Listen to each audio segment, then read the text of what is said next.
ومن أحسن قولا ممن دعا إلى الله وعمل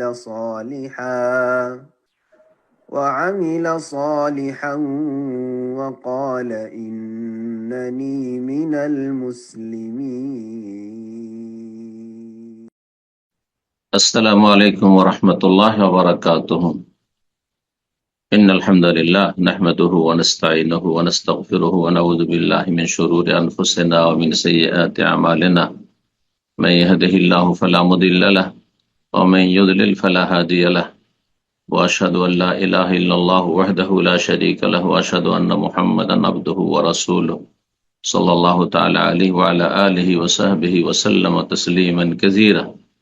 أما بعد. সম্মানিত শ্রোতা দর্শক মন্ডলী, যে যেখান থেকে আমাদের সাথে যুক্ত হয়েছেন, আল্লাহ রাব্বুল আলামিনের প্রশংসা এবং প্রিয় নবী মুহাম্মদুর রাসূলুল্লাহ সাল্লাল্লাহু আলাইহি সাল্লামের উপর অশেষ সালাত ও সালামের পর আজ শনিবার 19 রবিউল আখির 1447 হিজরি মোতাবেক 11 অক্টোবর 2025 আমাদের ধারাবাহিক আলোচনা ফিকহুন নিকাহ, বিবাহের মাসলা মাসাইল চলে আসছে। আজকে পর্ব নম্বর 13। বিষয়বস্তু হচ্ছে বিবাহের ওয়ালিমা বা বিবাহের দাওয়াত। এই বিবাহের দাওয়াত ছেলের পক্ষ থেকে হবে, তাহলে সেটি হবে সুন্নাহ। আর যদি সেটি মেয়ের পক্ষ থেকে, মেয়ের অভিভাবকের পক্ষ থেকে হয়, তাহলে সেটি হবে সুন্নত পরিপন্থী, সেটি হবে সুন্নতের খেলাফ।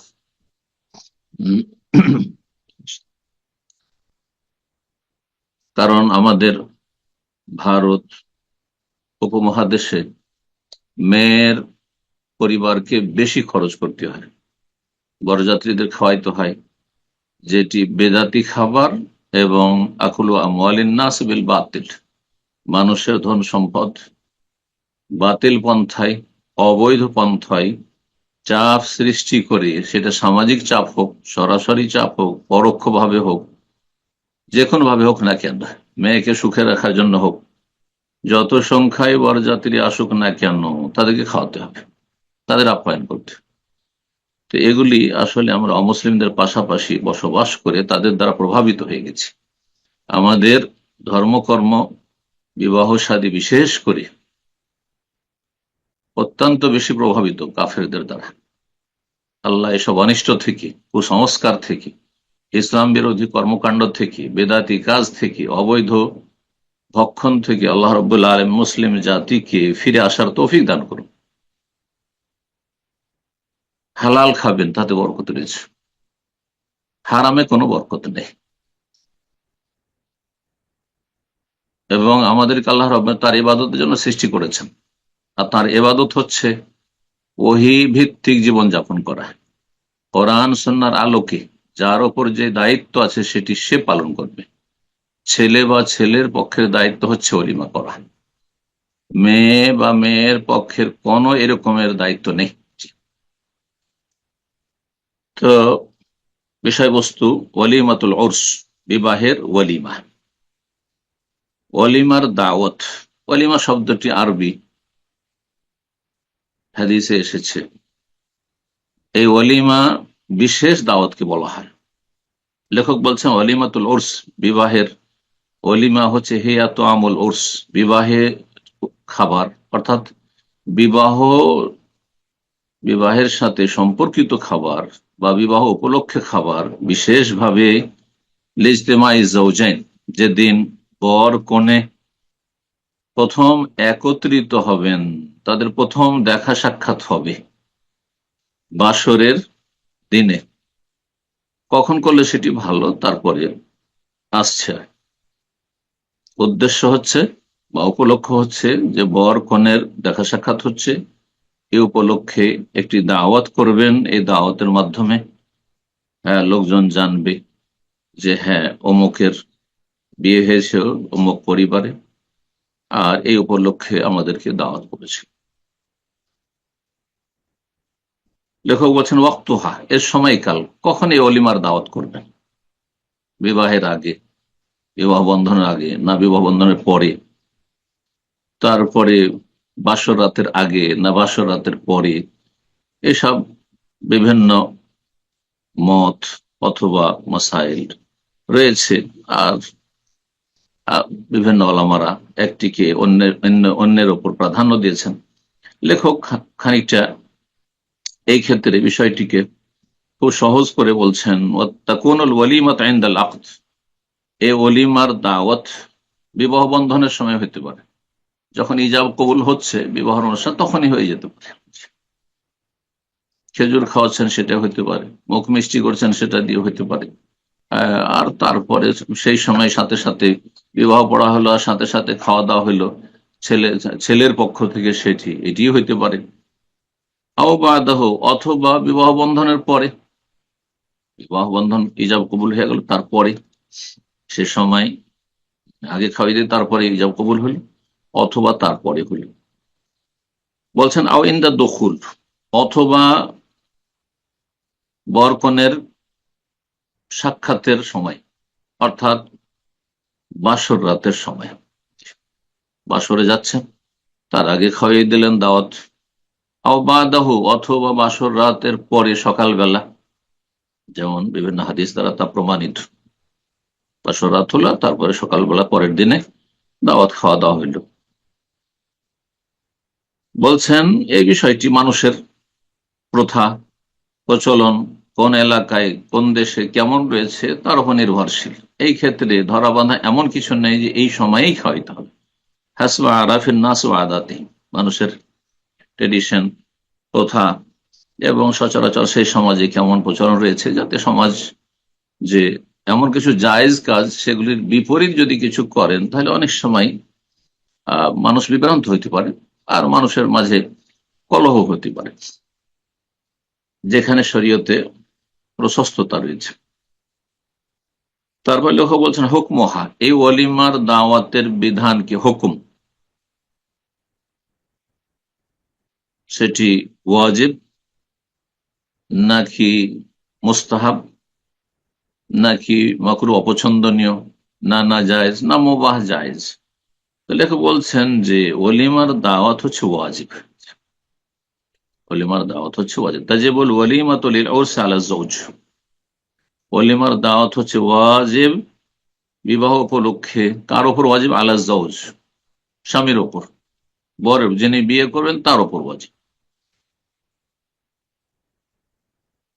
অতসান্ন বেশাতিন, আর সন্ন্যত হচ্ছে সেটি যদি একটি ছাগল জবাই করে হয়, আও আকসার, অথবা তার তার চাইতে বেশি হোক।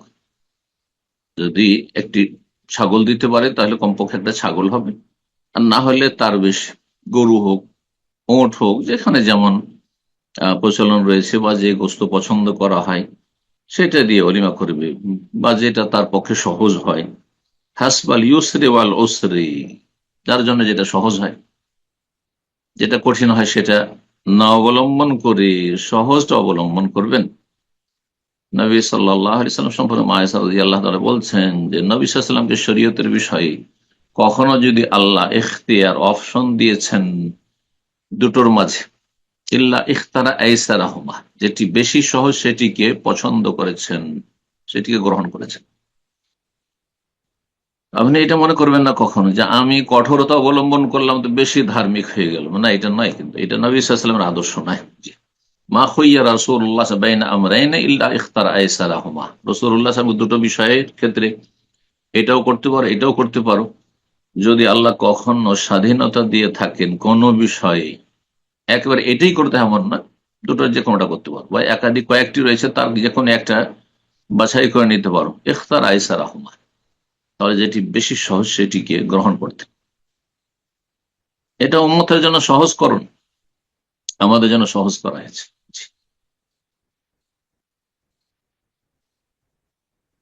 আর তারপর লেখক বলছেন যে ওলিমার ক্ষেত্রে অপব্যয় করা হারাম। অপচয় অপব্যয় দুই রকমের হইতে পারে। একটি হচ্ছে যে যে খাবার দাবার প্রস্তুত করা হইল সেটা থেকে অনেক বেশি থেকে গেল, বেঁচে গেল, আর সেটাকে নষ্ট করে দিলেন, ফেলে দিলেন ডাস্টবিনে, জন্য গরিব দুঃখীকে পৌঁছে দিলেন, অভাবীকে পৌঁছে দিলেন না, এটি হারাম। খাবার দাবার নষ্ট করা এইভাবে, এটিও হারাম না জায়েজ কাজ। আর একটি হচ্ছে যে আপনার যেমন শক্তি সামর্থ্য রয়েছে আর্থিক, যতটা সচ্ছলতা রয়েছে তার বেশি ঋণ কর্জা করে বড় ধরনের একটা খরচ করতে হবে। এরকম একটা বিবাহ মানে কিছু কিছু অঞ্চলে এমন আছে জমি জায়গা সব কিছু বিক্রি করে বিয়ে দিতে হবে। লোক দেখানো, লোকে কি বলবে, এইভাবে খরচ করতে হবে যাতে লোকে জানে যে আমরা এত খরচ করে বিয়ে শাদী করলাম বা দিলাম। এটাও হারাম। 3 নম্বর আরেকটি হারাম বলা যেত বিয়ের ক্ষেত্রে, যদি ওলিমার দাওয়াতে কোনো কিছু হারাম পরিবেশন করা হয় সেটি হারাম।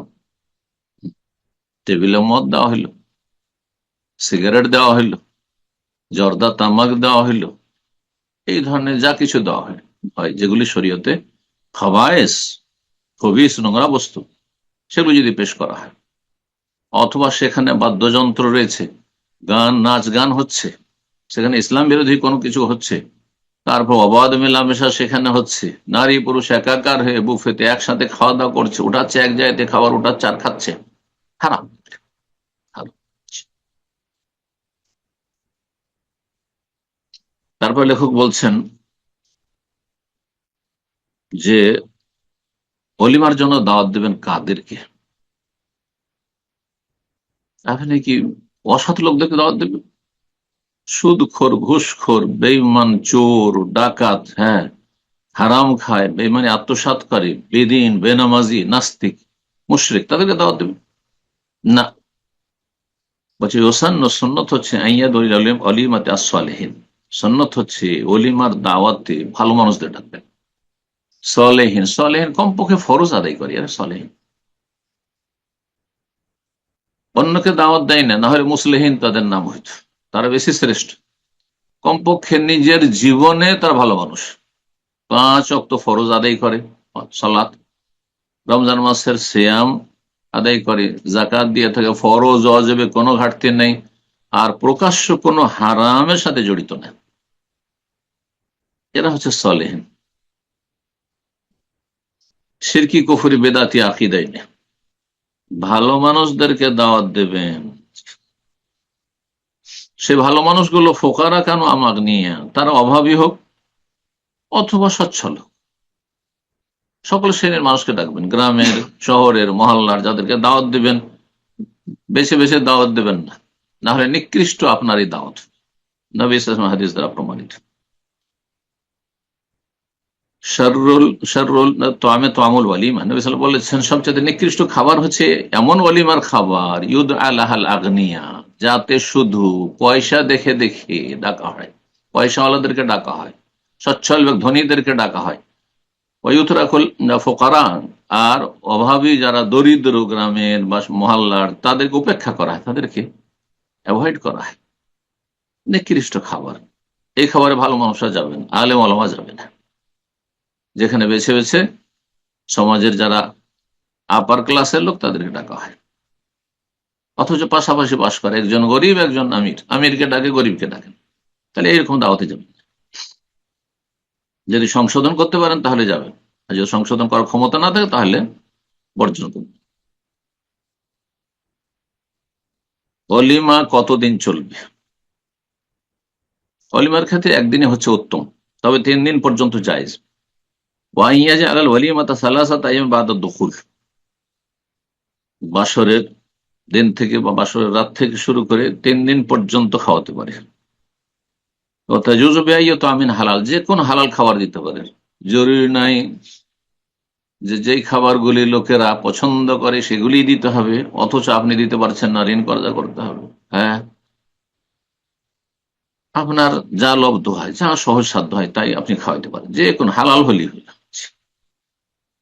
ভাত খাওয়াইতে পারেন, রুটি খাওয়াইতে পারেন। নবী সাল্লাল্লাহু আলাইহি সাল্লামের ওয়ালিমাতে ঘি থাকতো, পনির থাকতো, আপনার খেজুর থাকতো, কিশমিশ থাকতো, এইসব থাকতো। ওয়াহরাম আন ইউখাসসা বিদ-দাওয়াত আল-আগনিয়া দুনাল ফুকারা, হারাম হচ্ছে শুধু শুধু সচ্ছল ব্যক্তিদেরকে, পয়সাওয়ালাদেরকে দাওয়াত দেওয়া আর অভাবীদেরকে পরিত্যাগ করা, এটি হারাম। এইরকম দাওয়াত হারাম, এরা গুনাহগার।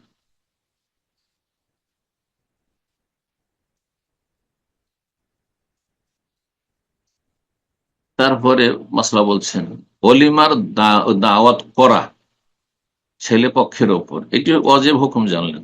ওলিমার দাওয়াত যখন দিয়ে দিল আমাকে আপনাকে, তখন এই দাওয়াত কবুল করার হুকুম কি? সেটিও ওয়াজিব। কিন্তু সেখানে যদি কোনো বাধা থাকে তখন আর ওয়াজিব থাকে না, অনেক সময় হারাম নাজায়েজ হয়ে যাবে। তাই লেখক বলছেন হুকম ইজাবাতে দাওয়াতিল উরস, বিবাহের দাওয়াত, এই ওয়ালিমার দাওয়াত কবুল করার বিধান কি? বলছে তাজিব ইজাবাতু দাওয়া ইযা কানা দাঈ মুসলিমান। প্রথম শর্ত হচ্ছে ওয়ালিমার দাওয়াত কবুল করা ওয়াজিব হবে কখন? যদি দাওয়াত দেনওয়ালা মুসলিম হয়, মুসলিমের বিয়ে যদি হয়। অমুসলিমের বিয়ে হয় আর সেখানে হারাম কোনো কিছু পরিবেশন করা হবে না, বা হারাম কোনো দৃশ্য সেখানে থাকবে না, ইসলাম বিরোধী কোনো কিছু সেখানে আচার অনুষ্ঠান থাকবে না, তাহলে জায়েজ রয়েছে আমার বলছে। মুসলিম যদি দাওয়াত দেনেওয়ালা হয়, মুসলিমের বিয়ে হয়, সে দাওয়াত দিচ্ছে, তাহলে এই দাওয়াত কবুল করা অজিব। তাহলে অমুসলিম দাওয়াত দিলে দাওয়াত কবুল করা অজিব নয়। ওয়াইদা আইয়ানা হবে দাওয়া, আর দাওয়াত যদি আপনাকে বিশেষ ভাবে দেওয়া হয় যে আপনার দাওয়াত থাকলো, তখন ওয়াজিব। কিন্তু মসজিদে দাঁড়ালো আপনাদের গ্রামবাসী সবার দাওয়াত, তাহলে নির্দিষ্ট করে আপনাকে দাওয়াত দেওয়া হয়নি। গোটা গ্রামে ঘোষণা করে গোটা গ্রামবাসীর দাওয়াত, আমভাবে দাওয়াত দিয়েছে, তাহলে তখন আর ওয়াজিব থাকে না। তখন ওয়াজিব কিফায়া, ফরজে কিফায়া, কিছু লোক গেলেই চলে। ওয়াকানা ফিল ইয়াউমিল আউয়াল, প্রথম দিনের দাওয়াত কবুল করা ওয়াজিব। যদি কেউ 2 দিন 3 দিন খাওয়ায়, তাহলে প্রথম দিনের দাওয়াত হচ্ছে ওয়াজিব কবুল করা। ওয়ালাম ইয়াকুন লাহু উযরুন, আর এই ওয়ালিমার দাওয়াত কবুল করে যেন কোনো আপনার ওজর না থাকে, অসুস্থ, তাহলে কি করে যাবেন? আপনার ওয়াজিব নয়, আপনার সফর আছে, সুতরাং ওয়াজিব নয়। ওয়ালাম ইয়াকুন সাম্মা মুনকার, সেখানে হারাম কিছু হবে, গান বাজনা হবে, সেখানে নারী পুরুষ একাকার হবে, সেখানে হারাম কিছু পরিবেশন করা হবে, আহ, তাহলে তখন না, তখন আর ওয়াজিব কি, জায়েজই নয় সে ওলিমা যাওয়ায়। যদি লায়াকদের আলা তাগয়িরিহি, সেখানে ইসলাম বিরোধী যা কিছু ঘটবে সেটা যদি তার প্রতিবাদ না করতে পারেন, সেটা বন্ধ না করতে পারেন, তাহলে সেখানে যাওয়া বা দাওয়াত কবুল করা জায়েজ নয়। সহিহ মুসলিমের হাদিস, আবু হুরায়রা রাদিয়াল্লাহু তাআলা আনহু থেকে বর্ণিত, তিনি বলেন ক্বালা রাসূলুল্লাহ সাল্লাল্লাহু আলাইহি ওয়াসাল্লাম, রাসূল বলেন ইযা দুইয়া আহাদুকুম ফালইউজিব, তোমাদের কাউকে যদি দাওয়াত দেওয়া হয়, মানে ওলিমার দাওয়াত দেওয়া হয়, প্রসঙ্গ ওলিমার, ফালইউজিব, তাহলে অবশ্যই যেন দাওয়াত কবুল করে। ফাইন কানা সায়েমান, যদি আপনি রোজাদার হন, ফালিউসাল্লি, তাহলে ফালিউসাল্লি মানে সালাত, মানে এখানে দোয়া, তাহলে আপনি দোয়া করে দেন। ফরজ শ্যাম থাকলে তো বা ভাঙা জায়েজ নয়, কিন্তু যদি নফল সুন্নাত শ্যাম হয় তো ভঙ্গ করা জায়েজ দাওয়াতের জন্য, কিন্তু ওয়াজিব নয়। আপনি সোমবার বৃহস্পতি রোজা রেখে যান, সেই দিন ওলিমার দাওয়াত দিয়েছে, যান, গিয়ে দোয়া দিয়ে চলে আসেন, সেখানে পানাহার করা জরুরি না আপনার জন্য। ওয়াইন কানা মুফতিরান, আর যদি আপনি রোজাবিহীন অবস্থায় থাকেন, ফালিয়াতম, তাহলে খাবার খান আপনি। সহিহ মুসলিমের হাদিস। তারপরে লেখক বলছেন আরেকটু বেশি, মা ইয়াকুলুহু মান হাযারাল ওয়ালিমা, ওয়ালিমায় যারা উপস্থিত হবে তারা কি বলবে, মানে কি দোয়াগুলি বলবে। এখানে 3টি দোয়া লেখক উল্লেখ করেছেন। এটি শুধু ওলিমার দাওয়াতের ক্ষেত্রে নয়, যে কোনো দাওয়াতের ক্ষেত্রে, অথবা এমনিতেও আপনি দাওয়াত ছাড়াও অপরের খাবার খাচ্ছেন। যেমন যারা অপরের বাড়ি লজিং খেয়ে পড়াশোনা করছেন, অথবা শিক্ষক কোথাও জায়গির আছেন, লজিং আছেন, অপর বাড়ি খাচ্ছেন, দাওয়াত হোক অথবা যে কোনো খাবার হোক, অন্যের খাবার খাচ্ছেন, কেউ আপনাকে খাওয়াচ্ছে, দেশে বিদেশে যেখানে হোক না কেন, অন্যের খাবার যদি খান তাহলে তাদের জন্য দোয়া করবেন। এই মর্মে 3টি দোয়া রয়েছে 3টি হাদিস। আর নিজের ঘরে যদি খান তো তার জন্য ভিন্ন আরো 2-3টি দোয়া রয়েছে। তো বলছেন ইয়াস্তাহিব লিমান হাযারাল ওয়ালিমা, মুস্তাহাব সুন্নত হচ্ছে যেই ব্যক্তি ওয়ালিমা উপস্থিত হবেন, দাওয়াত গ্রহণ করে, ওয়াজাবা দাওয়াত কবুল করেছেন, আইয়াদ ওয়ালি সাহেব দাওয়াত, যিনি দাওয়াত দিচ্ছেন, তার জন্য দোয়া করবে। ইনদাল ফারাগ, খাওয়া দাওয়া শেষ করে, খাওয়া দাওয়ার সমাপ্তিতে দোয়া করবেন। সেই দোয়াগুলি যেগুলি নবী সাল্লাল্লাহু আলাইহি সাল্লাম থেকে বর্ণিত, দোয়ায়ে মাসুর, জি, নবী সাল্লাল্লাহু আলাইহি সাল্লাম থেকে বর্ণিত দোয়া যেগুলো রয়েছে সেগুলি দোয়া করা হচ্ছে উত্তম। তার যদি মুখস্থ না থাকে তার নিজের ভাষায় দোয়া করেন। আল্লাহ আপনার রুজিতে বরকত দান করুন, আল্লাহ আপনার দাম্পত্য জীবনে বরকত দান করুন, আপনার সার্বিক আপনাকে সুখ শান্তি দান করুন, আপনার নেক সন্তান দান করুন, দোয়া দেন নিজের ভাষায়, কোনো অসুবিধা নেই। কিন্তু এই সুন্নত পালন হলো না, মানে সুন্নতি দোয়াগুলো পড়া হলো না, যেগুলো নবী সাল্লাল্লাহু আলাইহি ওয়াসাল্লামের মোবারক জবান থেকে বেরিয়েছে, সেটি বেশি উত্তম। প্রথম দোয়া যা সহিহ মুসলিমে রয়েছে, অপরের ঘরে যদি খাওয়া দাওয়া করেন, যে কোনো দাওয়াত হোক বা এমনি হোক, অন্যের খাবার খাচ্ছেন, তাহলে খাবারের শেষে দোয়া, আল্লাহ বারিক লাহুম ফিমা রাযাকতাহুম ওয়াগফির লাহুম ওয়ারহামহুম, হে আল্লাহ তাদের জন্য বরকত দান করো, যারা খাওয়াইলো তাদের জন্য, ফিমা রাযাকতাহুম, যা কিছু তাদেরকে রিজিক দিয়েছো তাতে, ওয়াগফির লাহুম, এবং তাদেরকে ক্ষমা করো, ওয়ারহামহুম, এবং তাদের ওপর দয়া করো। সহিহ মুসলিমের 2042 নম্বর হাদিস। দ্বিতীয় দোয়া, সেটিও সহিহ মুসলিমে রয়েছে, অন্যের ঘরে যদি খাবার খান, দাওয়াত খান, তাহলে খাবারের শেষে দোয়া করবে, আল্লাহুম্মা আত'ইমান আতামানা বা আত'ইমান আতামানি ওয়াসকিমান সাকানি, এক বচন করে বললেন আত'আমানি, আত'ইমান আতামানি ওয়াসকিমান সাকানি। আর এটিকে বহু বচন যদি করেন তো জায়েজ, হাদিসে এক বচন রয়েছে। হে আল্লাহ, যে আমাকে খাওয়াইলো তাকে তুমিও খাওয়াও দুনিয়া আখেরাতে, ওয়াসকিমান সাকানি, যে আমাকে পান করালো তাকে তুমি পান করাও দুনিয়া এবং আখেরাতে। সহিহ মুসলিমের 2055 নম্বর হাদিস। তৃতীয় দোয়া সুনান আবু দাউদ ইবনে মাজায় রয়েছে, অন্যের ঘরে খাবার খেয়ে দোয়া করবে, আফতার ইনদাকুমুস সায়িমুন ওয়া আকালা তুআমাকুমুল আবরার ওয়া সাল্লাত আলাইকুমুল মালায়েকা ওয়া আকালা তুআমাকুম আল আবরারু। এইভাবে মফুল আগে, তুআমাকুম মিমে ফাতহা দিয়ে পড়বেন, আর আবরারু দম্মা পেশ দিয়ে পড়বেন, নাহলে গ্রামারে ভুল হলে ওর অর্থ একেবারে উল্টো হয়ে যাবে, দোয়ার জায়গায় বদদোয়া হয়ে যাবে। জি।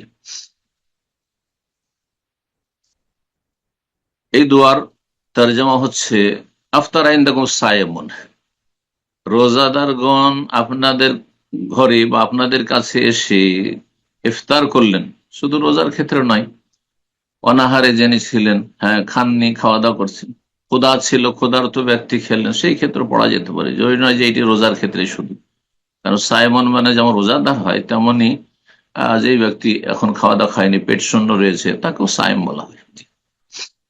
ওয়াকালা তো আমাকে আবরার, এবং আপনাদের খাবার খেলেন ভালো মানুষরা, ভালো মানুষকে দাওয়াত দেবেন। নবী সাল্লাল্লাহু আলাইহি ওয়াসাল্লামের একটি হাদিস রয়েছে, সাদ বিন আবি ওয়াক্কাস রাদিয়াল্লাহু তাআলা বলেছে, ওয়ালা ইয়াকুল তুআমাকা ইল্লা তাকী, তোমার খাবার যেন ভালো মানুষ, মুত্তাকি, পরহেজগার, আল্লাহ ভীরু লোক খায়, যে প্রকাশ্য কাবিরা গুনাহতে লিপ্ত নেই, গুনাহ থেকে বেঁচে থাকে, এবং ফরজ ওয়াজিবে ঘাটতি নেই, এইরকম লোককে খাওয়াবার চেষ্টা করেন। ফাসেক ফাজের পাপিষ্টকে খাওয়াবেন না। আপনার খাবার খেয়ে ও হারামে লিপ্ত হবে, আপনার খাবার খেয়ে ঘুমিয়ে থাকবে, ফজর পড়বে না, কেন খাবে না? ওয়াকালা তো আমকলা বরার, এবং আপনাদের খাবার খেলো ভালো মানুষরা, ওয়াসাল্লাত আলাইকুম মালায়েকা, এবং আপনাদের জন্য ফেরেশতারা দোয়া করলেন। হাদিস আবু দাউদে রয়েছে 3854 নম্বর হাদিস, এবং সুনান ইবনে মাজাহ রয়েছে 1747 নম্বর হাদিস।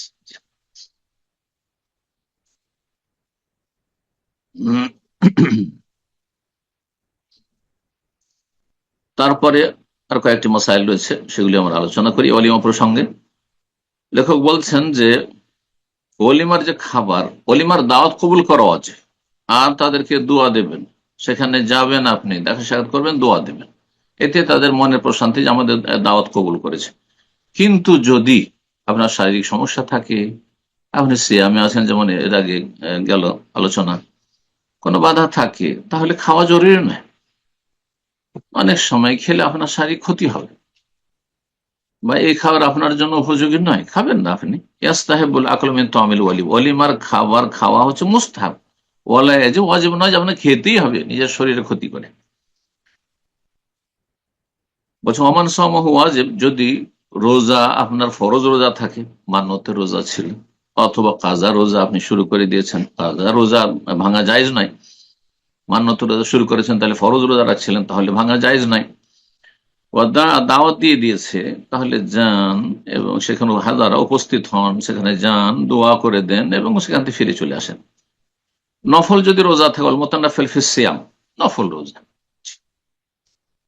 এই বীজের রোজা, সোমবার বৃহস্পতিবার রোজা, অন্য কোনো নফল রোজা এমনি যদি হয়। ইজা দইয়া, যদি দাওয়াত দেওয়া হয়, ইয়াস্তাহাব আন ইফতিরা, তাহলে মুস্তাহাব, উত্তম হচ্ছে আপনি রোজাটা ছেড়ে দেন। এই দাওয়াতের খাতির রোজাটা ছেড়ে দেন, আপনি খেলে ওরা আরো বেশি শান্তি পাবে যে খাওয়াইতে পারলাম, এবং ওদের অন্তর্জয় করা হবে। বলছে মুস্তাহাব হচ্ছে ইফতিরা লিজাবরি কলবে আখিহি, মুসলিম ভাইয়ের অন্তরকে আকৃষ্ট করার জন্য বা মনের সান্ত্বনার জন্য। ওয়াইদ খালি সরুর আলিহি, এবং আনন্দিত হবে আপনার এই খাওয়া দাওয়াতে। খাওয়া দাওয়া না করলে অনেক সময় কুধারণা হইতে পারে, খেলেন না আপনি তো অনেক সময় নেগেটিভ ধারণা হইতে, শয়তান সবসময় লেগে আছে, মানুষ শয়তান জিন শয়তান। কোন মানুষ শয়তান গিয়ে চুগলখড়ি করে দিল, এমনিতে বানিয়ে মিথ্যা কথা বলে দিল, আসলে দেখলেন না আপনার বাড়িতে খেলো না কেন, আপনাকে ভালোবাসে না, অথবা আপনার সাথে আপনার আপনার মানে আপনার সাথে সমস্যা আছে কিছু, আমি জানি, তাহলে তো জাদু লেগে গেল একবার। এই চুগলখড়ি হচ্ছে জাদু, সেহের, যেমন নবী সাল্লাল্লাহু আলাইহি ওয়াসাল্লাম বলেছেন, সম্পর্ক একবার ধ্বংস করে দেবে। তো মানুষের ভুল ধারণা যাতে না হয় সেজন্য খাওয়া দাওয়া করবেন, সেখানে শরঈ কোনো আপত্তি না থাকে। শরঈ আপত্তি থাকলে স্পষ্ট ভাষায় বলবেন, যাতে ইনকারে মুনকার, অন্যায়ের প্রতিবাদ হয় এবং তাদের সংশোধন হয়, এবং আল্লাহর কাছে আপনি বাড়ি মুক্ত হইতে পারেন। মা আযরাতে রাব্বিকা ওয়া আল্লাহুম ইয়াত্তাকুন, যেমন কোরআনে সূরা আরাফে আল্লাহ বলেছেন, আল্লাহর কাছে ওযর পেশ করতে পারবেন যে আল্লাহ, আমি তাদেরকে জানিয়েছিলাম যেগুলো অন্যায় হারাম কাজ, আর লাআল্লাহুম ইয়াত্তাকুন, আপনার নসিহা উপদেশে হতে পারে বা আপনার এই দাওয়াত বর্জন করে হতে পারে যে তারা সংযত হয়ে যাবে আগামী দিনে, আর এই পাপগুলি করবে না।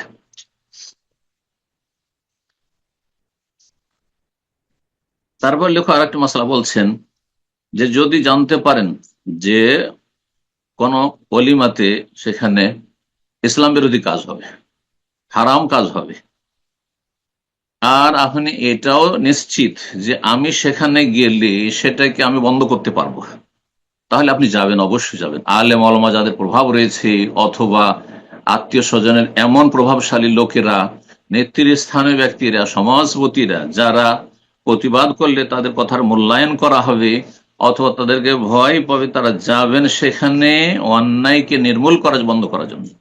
ওয়াগাইয়ারহ, এবং সে অন্যায়কে সেখান থেকে নির্মূল করবেন আপনি, হ্যাঁ, অবস্থার পরিবর্তন ঘটাবেন, ভালো পরিবেশ তৈরি করে, ইসলামী পরিবেশ তৈরি করবেন।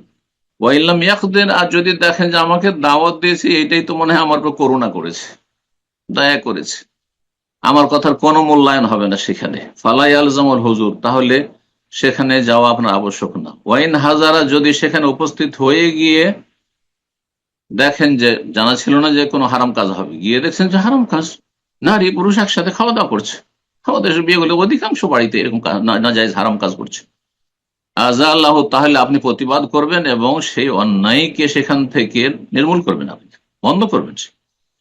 ওয়াইল্লা ইয়াকদের, আর যদি ক্ষমতা না থাকে, পারছেন না, আপনার কথা শুনছে না কেউ, এন সারাফা, তাহলে সেখান থেকে কেটে পড়বেন, খাওয়া দাওয়া করবেন না, সেখান থেকে ফিরে যাবেন।